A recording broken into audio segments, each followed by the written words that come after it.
сейчас у нас, как мне видится, стартовала кампания, венцом которой должен стать закон об апартаментах. Принятие закона об апартаментах.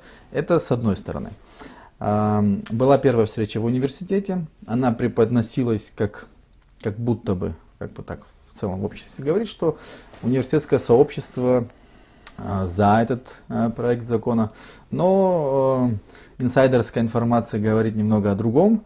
Сразу после этого, на следующий день, буквально, была встреча в торгово-промышленной палате, и уже на сайте ТПП мы видели, что абхазское предпринимательское сообщество в своем большинстве, по крайней мере, то, которое присутствовало на этой встрече, выразило протест и не поддержало этот проект. Не поддержало. Да. Ну, да, причем в большинстве, да, вот и, по крайней мере, так это было опубликовано, и на этой встрече был ты. Я бы хотел, чтобы ты немного рассказал, какие есть аргументы у представителей власти, что говорилось предпринимателями в ответ. Ну и, конечно, твое мнение тоже. Да. Действительно, очень много было сказано, и я там хотел что-то сказать, но так получилось, что выступающие предприниматели, процентов 80 всего того, что я хотел сказать, до меня сказали. То есть был такой какой-то консенсус по поводу того, что этот закон преждевременным, о том, какие риски он несет, сопоставимости рисков и возможных дивидендов от его принятия. Ну, вот, если позволишь, и так вот, может быть, от частного к общему. Да. Да. Я, кстати, тоже люблю такой подход. Да. Потому что там действительно есть какие-то общие вопросы, которые касаются большой политики, а есть вопросы, которые касаются непосредственно, наверное, и бизнеса в Абхазии, и экономики, и социального состояния общества, социального расслоения. Ну, во-первых, после прочтения законопроекта у меня сложилось впечатление, исходя из статей, что это закон для иностранных граждан. Этот закон не предполагает участие или, как мне кажется, какую-то социальную или экономическую выгоду граждан Абхазии. Почему я так думаю?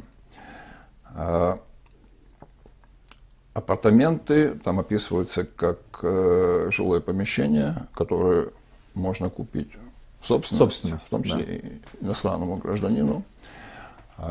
Можно вести там предпринимательскую деятельность, а можно просто купить, не вести предпринимательскую деятельность, а, скажем, просто жить.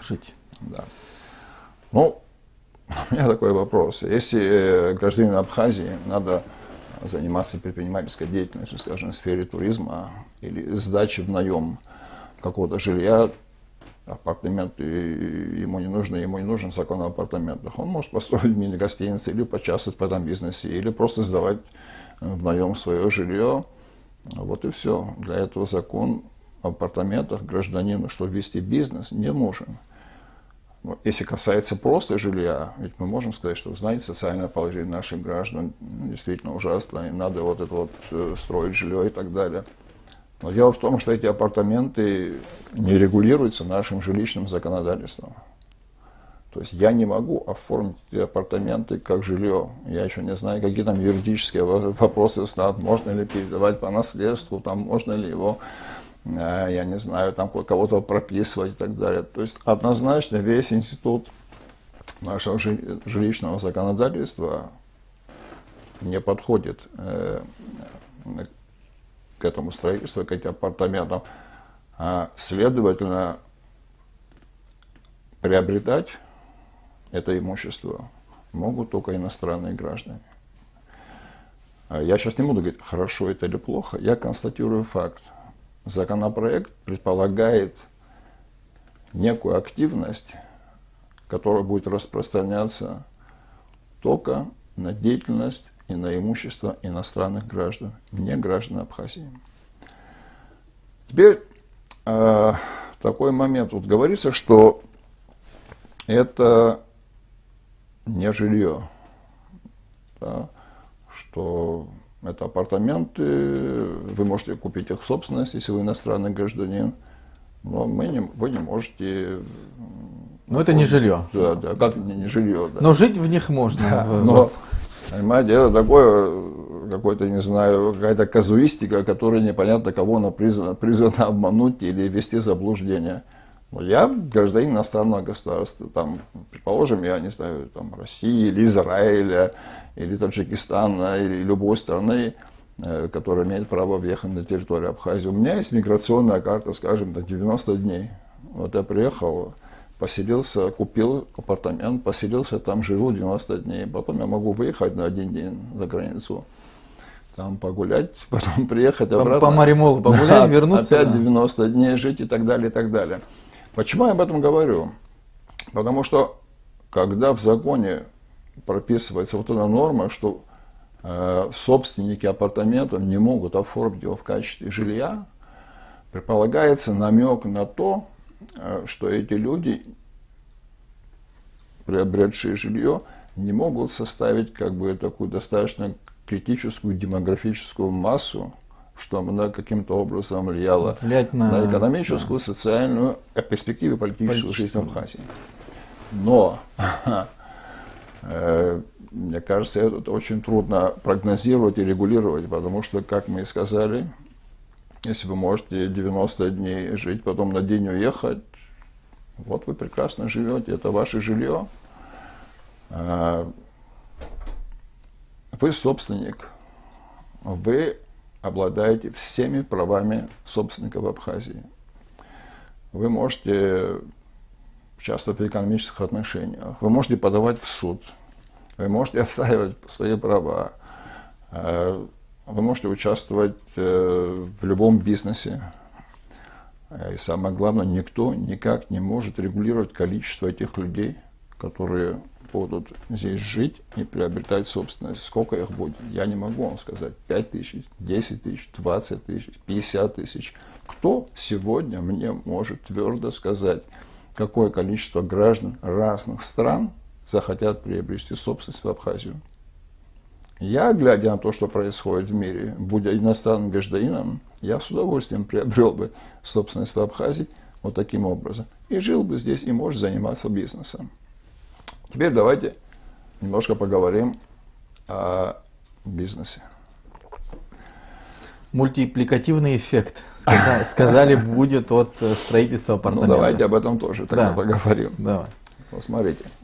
Ну вот я рассуждаю, я не претендую на какую-то истину в последней инстанции. Я не занимаюсь риэлторством или строительством, но я просто рассуждаю, как это что наверху стояло, бык или корова, которая, осел, да, вот этот. Да, вот как тот осел, который орал, что не надо к краю подходить, потом упадешь, мне придется тебя тягать оттуда, понимаете? Вот я в роли такого вот гражданина хочу выступить. В законе сказано, что апартаменты, здания апартаментов, если не ошибаюсь, там не меньше 5 этажей. Да, там была этажность, да. Ну, да. Допустим, 5 этажей. Знаешь, я предполагаю, какие-то будут строения минимум 20, 30, 40 квартир, апартаментов, наверное, да? Ну, скорее всего, так. Ну, инвесторы у нас богатые, они, наверное, не будут маленькие строить, да? То есть, теперь представьте, что дом в 20 апартаментов купило 20 человек иностранцев. И все они хотят заниматься туристической и предпринимательской деятельностью. Закон это им разрешает. Вот эти 20 человек будут осуществлять здесь деятельность, которая потенциально могла бы, и не просто могла, а занимается абхазский бизнес. Конкуренция между абхазскими бизнесменами. Я немножко скажу о конкуренции. Это просто замещение одного слоя предпринимателя другим слоем предпринимателей. Хочу подчеркнуть, иностранных предпринимателей. Почему я так часто говорю иностранный, иностранцы? Потому что любое законодательство, вообще любая политика государства предполагает продвижение интересов, в первую очередь, ваших граждан и защиту их интересов. А потом уже иностранцы, инвесторы. Ну, собственно, для этого нужно государство. Да, собственно, для этого государство существует.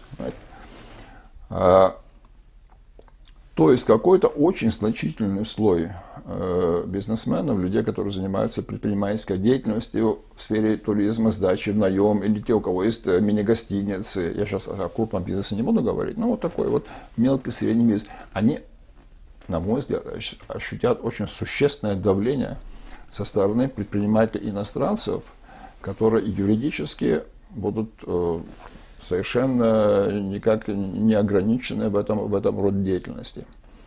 Да, есть такое мнение, вот я со своими друзьями тоже иногда спорю. Слушай, говорит, знаешь, говорит, без конкуренции ничего не бывает. Это же хорошо, приедут иностранцы, будут предлагать сервис, наши тоже потихонечку будут подтягиваться. В итоге сервис улучшится, люди будут приезжать более богатые, тратить больше денег и так далее, и так далее. Но я принимаю эти аргументы только в том случае, если у нас одинаковые стартовые условия. Ну, это нормальная ситуация для страны. Да. Когда я жил 15 лет в блокаде, когда я до сих пор не могу осуществить ни один из нормальных стартовых мероприятий до начала бизнеса, я не могу взять нормальный кредит ни у нас, ни за границей. А я не могу по-человечески привлечь инвесторов практически ниоткуда, потому что они опасаются, да, мы полупризнанная территория, у нас в стране страшная коррупция, они всего боятся, они читают Facebook, я в этом плане ограничен. И самое главное, имущественный уровень, вот этот стартаповский уровень граждан Абхазии, среднего гражданина, который хочет заниматься этим бизнесом, просто на один порядок меньше, чем среднего гражданина иностранного государства, скажем, России. Теперь я хочу спросить, что за конкуренцию вы хотите предложить нашим гражданам? Я думаю, они эту конкуренцию проиграют. Проиграют, потому что сюда приедут люди с хорошо аккумулированными средствами. Люди, которым сегодня, может быть, проблематично потратить эти средства в третьих странах. Со свободными средствами, да, не с последними. Конечно, там, и так далее. Абхазия – это прекрасное место для вот этих вот свободных вложений, которые сегодня проблематично в другом месте. Я хочу один момент подчеркнуть. Ты приводишь в пример, скажем так, если количественно там их будет, там, не знаю, десятки, сотни. Но я хочу взять пример, например, тоже в соседней Грузии, когда один очень богатый человек пришел со своими деньгами. В Грузии? Да, Бедзина Иванишвили. И не просто начал влиять на экономические взаимоотношения, он существенно влияет и, может быть, главный политический игрок. То есть, если какой-то очень крупный бизнесмен приходит в Абхазию с этими апартаментами, десятками, сотнями гектаров занимает, строит там апарт-отели, там потом передается это все компании, которая управляет будет, да, этим всем процессом. Он может влиять на политические процессы, в том числе в Абхазии, и решать другие законодательные, законотворческие вопросы. Но много чего. Одного богатого бизнесмена достаточно, чтобы... Я озвучил самый невинный сценарий, но ты озвучиваешь экстремальный сценарий. Но он очень реальный. То есть таких вещей нельзя исключать, понимаешь? Одни видны сплошь и рядом, и даже если этот сценарий отбросить, вот отбрасываем его, нет таких Патаркасишвили или Иванишвили, которые могут, или там Ткачевых, я не знаю, которые могут приехать, многое скупить, а потом на основании этого влиять на политическую деятельность. Я думаю, что это очень вероятно. Предположим, этого нету. Ну хорошо. Хотя, конечно, это более чем вероятно. Ну, скажем, нету. Есть закон о преобразовании количества в качество.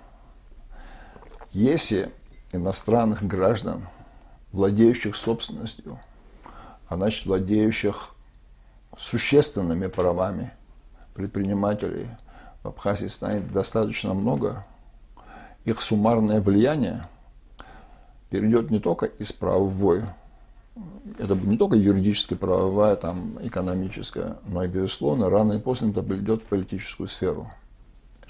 Но не бывает такого, чтобы люди жили, занимались бизнесом, и чтобы они не хотели как-то повлиять на то, как этот бизнес развивается, какие должны быть законы, какой режим благоприятствия должен быть в том или ином случае. Наверное, будут обращения в суды по поводу там разных моментов и прочее, прочее. То есть в тот момент, когда это определенная критическая масса поймет, что для дальнейшего продвижения своих интересов нужно менять законодательство, я думаю, найдутся рычаги, инструменты для того, чтобы это сделать. Я скажу по-другому. Это не сегодня, может быть, не завтра. Я скажу по-другому, если позволишь. Да. Мне кажется, что еще мы не приняли закон об апартаментах, но этот сценарий уже реализуется в Абхазии. То есть, если, вот даже с того, с чего ты начал, если мы говорим, что это закон для иностранных граждан, да, не для абхазов, не для граждан Абхазии, то уже получается, что есть лобби, которое позволяет сейчас рассчитывать на правительство Абхазии, на бизнес-круги, да, и таким образом продвигать свои законы. И закон интересный каким-то определенным группам, уже еще не имея тех прав, не имея тех активов, возможно, да, ну и так далее. То есть да. Мы уже видим тенденцию, которая неблагоприятная для Абхазии. Я тебя понимаю, почему я вот начал с частного, чтобы потом вот перейти к этому общему, потому что когда мы говорим о том, что существуют глобальные проблемы, что законопроекты подобного рода вызовут проблемы, которые будут представлять угрозу для суверенитета, мы должны сперва отбросить все те возможные дивиденды, которые авторы этого законопроекта предлагают. Но как бы мы уже сказали, что, на мой взгляд, это не увеличит конкуренцию, это просто будет замещение одним слоем предпринимателей, более подготовленных, более состоятельных, другого слоя наших граждан. Ну, значит, это будет социальное расслоение. Раз. Во-вторых, по поводу бизнеса. Вот мы начали и не закончили. На каждом первом этаже такого апартамента может быть какое-то предприятие. И владельцы этих апартаментов могут учреждать там бизнес. А я не знаю, что это будет. Это может быть, я не знаю, парикмахерские, медицинские центры, какие-то финансовые институты, спа-салоны. Сейчас я не знаю, что там это будет, понимаешь, магазины и прочее, прочее. Но это опять будет наступление на тот сектор предпринимателей Абхазии, которые уже этим занимаются.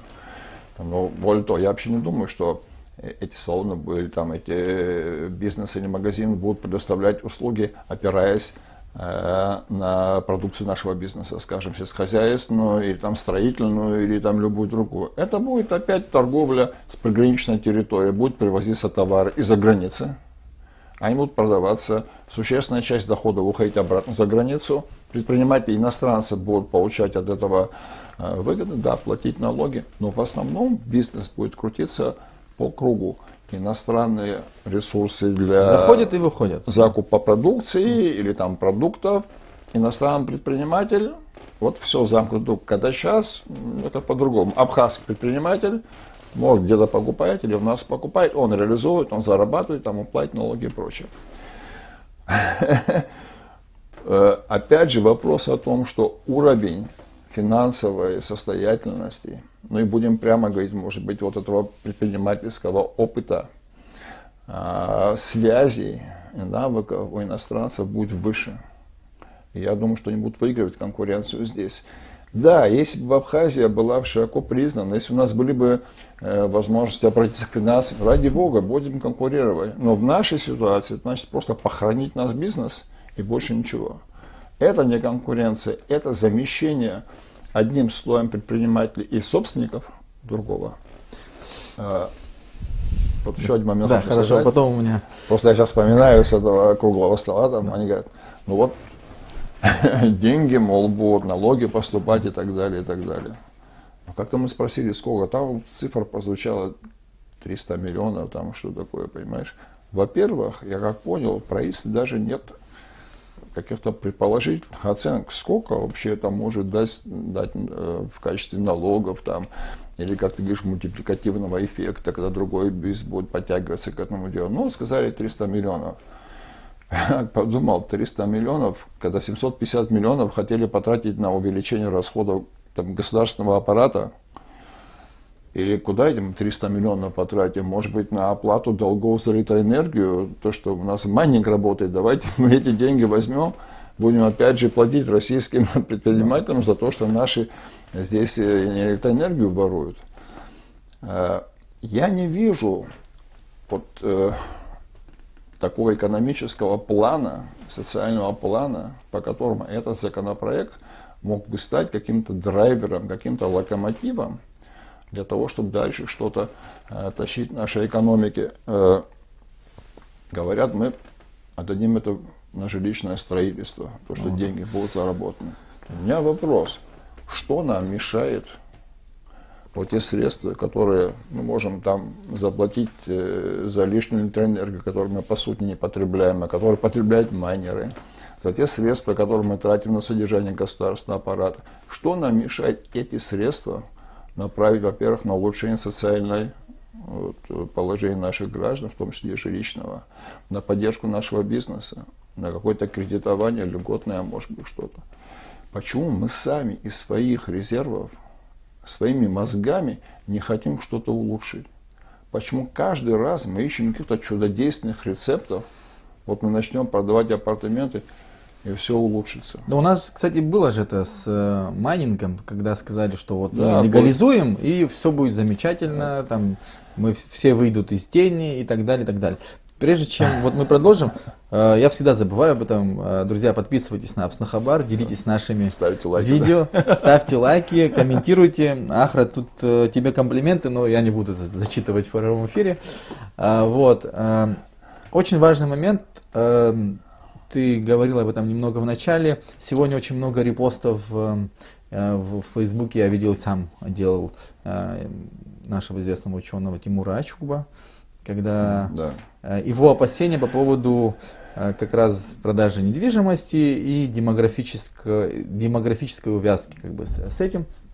Ну и сегодня я успел посмотреть небольшой отрывок из встречи президента и правительства с бизнесменами. Сегодня вторая часть. Теперь уже бизнесмены российские, российско-абхазские, скажем так, наши соотечественники, которые занимаются бизнесом в России, встречались с президентом. И вот на той встрече как раз тоже говорил премьер-министр, что вот это увязывание этого закона об апартаментах с демографией неверное, скажем так, если так обобщить его. Вот. А по-моему, и не только по-моему, это главная угроза. Вообще главная проблема Абхазии, наверное, демография, потому что если нас было бы много, если бы нас было бы, не знаю, 500 тысяч, да, тогда окей. И сразу еще хочу как бы это один виточек к этому придать. На предыдущее его выступление, кстати, он говорил, что у нас есть неосвоенные территории, и вот как раз вот на этих неосвоенных территориях мы могли бы строить апартаменты. И добавляю к этому, мы видим, какая катастрофа происходит в Турции и в Сирии. Если у нас есть неосвоенные территории, давайте мы попридержим их для наших соотечественников. Это как бы мой ответ на вот эти неосвоенные территории. Вот я теперь вот возвращаюсь к главной мысли, что апартаменты и... Как бы мы говорили о частности, там, конечно, мы не все частности перечислили, там много всякого, там и ограничения доступа на эту территорию, потому что апартаменты вместе с территорией продаются, или, там, не знаю, как арендуется, он является собственностью. И прямо там в законе сказано, что ограничен доступ туда. Просто так не зайдешь на эту территорию. Да, то есть там масса таких вещей, которые никак не совместимы с нашими интересами, потому что это представляет, я сейчас на секунду представил, люди, которые так называемые застройщики, и которые, никого не секрет, что люди скупают жилье, там арендованные земли в прибрежной зоне. Вот представьте, что они сейчас понастроили, как в Сочи, допустим, вот этот сплошной забор вот этих апартаментов, которые купили иностранцы, и куда вы просто не имеете доступа. Хотя бы один этот момент ни о чем не говорит, разве он не компенсирует все возможные мифические дивиденды, которые может. И причем я не думаю, что кто-то остановится на побережье. Я думаю, эта программа продолжится и в Предгорье, и в Зыбское ущелье, и в Которское ущелье. Ну, и в Аватхаре, почему бы нет, да.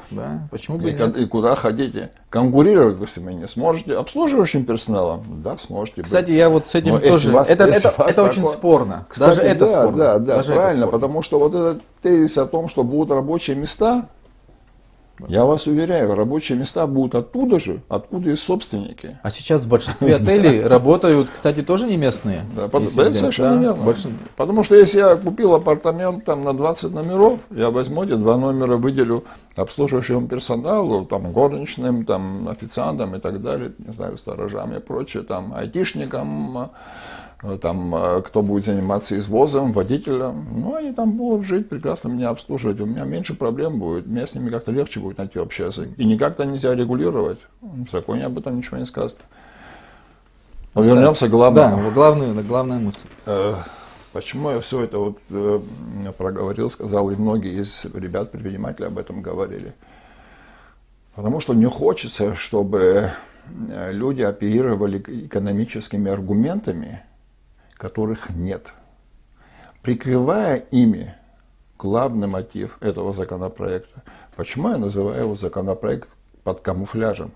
Это как штурм какой-то высоты под чужим флагом. Потому что на самом деле движущим мотивом законопроекта является вообще не экономическая составляющая. Вообще не какие-то жилищные программы, никакая обеспокоенность по поводу там, освоения территории. Главным драйвером законопроекта является политические обязательства нашего руководства принять норматив о продаже жилья иностранцам. Вот и все. Я не испытываю никаких, там, я не знаю, как-то претензий к людям, которые лоббируют этот законопроект, ну, в данном случае со стороны истеблишмента Российской Федерации. Это же не год, не 2, не 5, не 10, давно продолжается. Ну, Россия большая страна. Коллективная психология любой большой страны, будь то Россия или Великобритания, или Соединенные Штаты, это усиление своего влияния, распространение своего влияния, в том числе и через имущественные вопросы, в том числе через правовые вопросы, в том числе и через вопросы влияния на бизнес, а через него влияние на политические институты и так далее, и так далее. Но и в некоторых случаях, будем прямо говорить, и на демографические, потому что если есть красивая, прекрасная, удобная для жизни территория, ну почему бы ее таким образом не освоить? Это является основным драйвером этого законопроекта. И наиболее возмутительно для меня то, что он сейчас вот преподносится под этой шубой, как рыба под шубой, знаете? Да, знаю. Или как солдат в камуфляже, чтобы его не заметили среди вот этой зелени кустов, он одевает камуфляж, но это не отменяет его суть, он с автоматом там и так далее, он остается солдатом, понимаете? Вот это тот раз, не тот раз, не 5 раз, не 10 раз, сколько не прошло. Общество не хочет. Общество, как Николаевич сказал, есть фантомные боли. Даже хотя бы это учтите наше. Вот когда руку отрезают, болит, а это остается. Да, ты помнишь, да? Нам это таким боком вылезло, вот эти наши 17%. Вот мы молодой еще, наверное, этого и не знаете этого, да. Но я хочу сказать, что даже друзья мои грузины, когда мы с ними разговаривали, у меня много их было друзей, вот они вот это, ну что, Шахов, у вас же там всего этих 17, вы же ничего не можете, как мы можем это не ваше, вас 17%, вот эти 17%, то есть на основании нашей демографической ущербности нам отказывали в праве на нашу землю. И вот это у нас так засело в голове, я хочу сказать, что не безосновательно, что мы не хотим повторить этого сценария. Вот этого советского варианта, колония 2.0, мы здесь уже не допустим. Я считаю еще раз, что это основной мотив. И если кто-то из наших граждан думает, что вот я там что-то построю, что-то получу, да, наверное, вы построите, что-то какая-то прибыль, наверное, у вас будет. Кстати, довольно краткосрочная, потому что потом это будут осваивать уже иностранные граждане.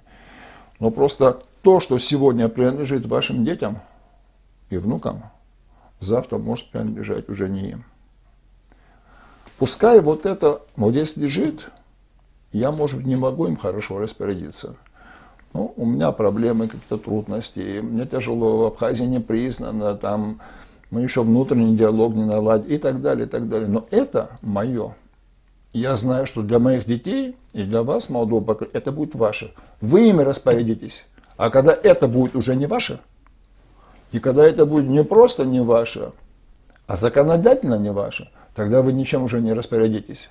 Тогда каждый раз уровень вашей компетентности и вашей ответственности за принятие решений будет уменьшаться, уменьшаться. И планка этого суверенитета будет уменьшаться и уменьшаться. И в один прекрасный день он просто исчезнет.